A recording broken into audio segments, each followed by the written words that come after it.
गौरी शंकर के आने के बाद मोहना और रुद्र वापस देवीपुर मठ पहुंचे, जहां मोहना की दोस्त अपनी मुसीबतों का इल्जाम उस पर लगाती हैं। रुद्र और मोहना इसके बाद बातें करते हैं।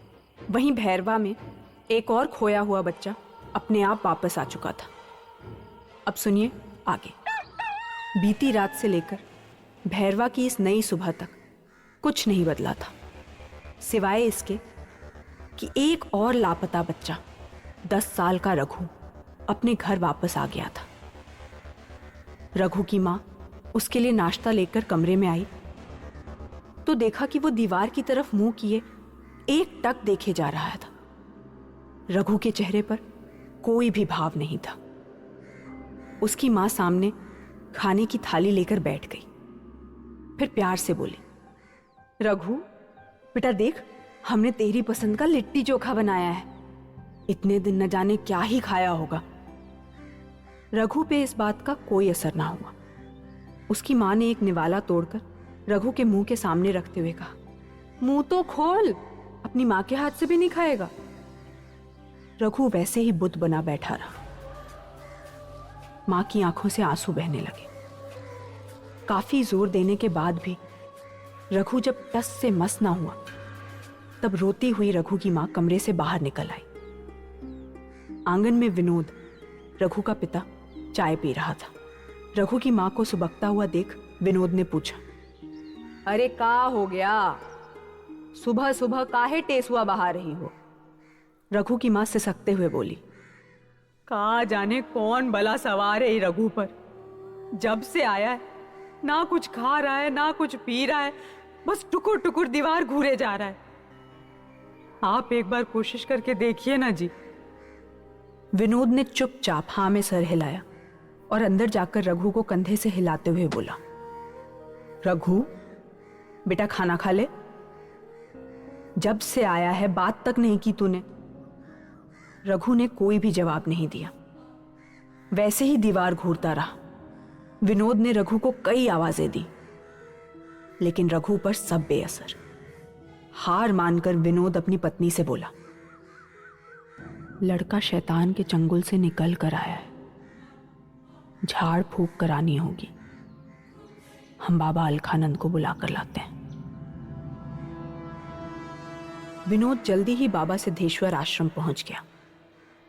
गांव के एक कोने में 4 कच्ची कुटिया बनी थी, जिनमें से सबसे बड़ी कुटिया में बैठे अलखानंद के पास एक धुनी जल रही थी और बगल में बैठा एक चेला उसके पैर दबा रहा था। विनोद ने हाथ जोड़कर विनती की, बाबा आपकी मदद चाहिए। हमरा बेटा रघु उस यक्षिणी के चंगुल से वापस आ गया है। ये सुनते ही अलखानंद के कान खड़े हो गए। विनोद आगे बोला, लेकिन बाबा वो जब से आया है ना कुछ बोल रहा है ना खा पी रहा है, बस बैठे बैठे दीवार ताकता रहता है। हमारी मदद करो बाबा, हमारे बेटे को ठीक कर दो। अलखानंद ने तुनक कर कहा, तो यहां क्यों आए हो? जाओ अपने देवीपुर मठ, उन्हीं से मांगो मदद। विनोद अपने घुटने पर आ गिरा। बाबा हमार बेटवा को आपकी जरूरत है, आपकी शक्ति की। हम हाथ जोड़कर अपने बेटे के लिए भीख मांग रहा हूं आपसे, खाली हाथ ना भेजो। ये कहकर विनोद बिलख बिलख कर रोने लगा। अलखानंद ने कुछ देर सोचकर कहा, ठीक है, जाओ अपने बेटे के पास, हम पूजा की तैयारी करके आते हैं। विनोद की जान में जान आई।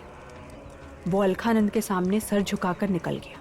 अलखानंद ने अपने चेले से कहा, जाकर गांव में इस बात का ढिंढोरा पीट दो। उस बच्चे को ठीक करके आज हम पूरे भैरवा के सामने अपनी तंत्र विद्या की शक्ति दिखाएंगे। देवीपुर मठ में सुबह काफी शांति थी। रुद्र अपने ध्यान के बाद सूर्य को जल देने आंगन में आया। वहां मोहना और साक्षी पौधों को पानी दे रहे थे। सूरज की रोशनी मोहना के चेहरे पर एक अलग ही रंग ला रही थी।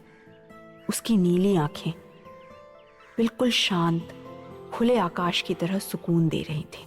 जाने अनजाने रुद्र की नजर मोहना पर अटक गई। इससे पहले कि रुद्र अपनी नजर हटा पाता, साक्षी ने उसे देख लिया।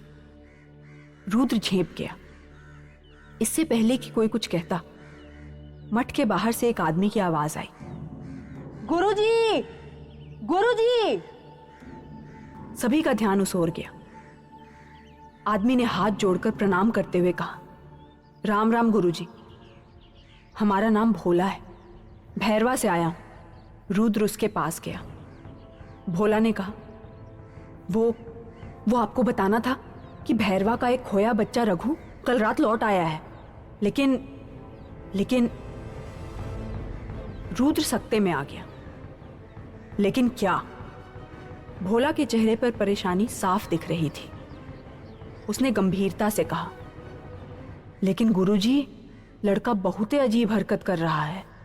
उसके माँ बाप उसकी झाड़ फूक करा रहे हैं। सरपंच जी परेशान थे, इसलिए आपको बुलाने भेजा। रुद्र जल्दी से निकलने को तैयार हुआ, फिर रुककर मोहना से बोला, मोहना, तुम भी साथ चलो। यह सुनकर सभी हैरान रह गए। साक्षी ने टोका, रुद्र, वो लोग अभी भी मोहना पर शक करते हैं, ऐसे में उसे वहां ले जाना सही नहीं होगा। रुद्र बोला, मोहना एक मेडिकल स्टूडेंट है। वो बच्चा जिस हाल से गुजर कर आ रहा है, उसे किसी तांत्रिक की नहीं, एक डॉक्टर की जरूरत है।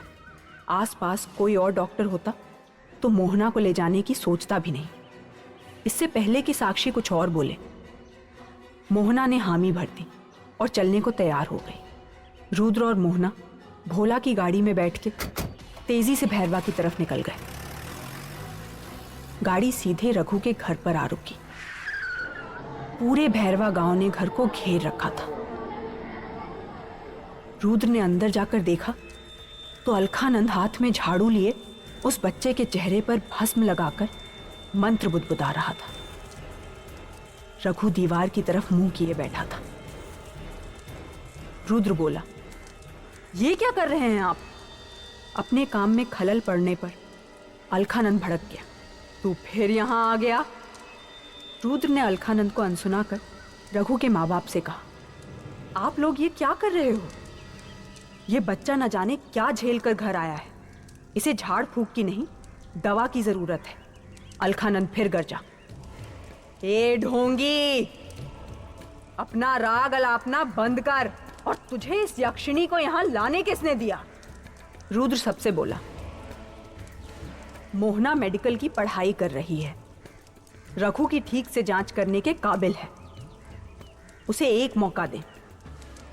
रघु के खातिर। अलखानंद बौखलाया, पागल समझा है क्या हमें? इस यक्षी के हाथों हम अपना बच्चा दे दें?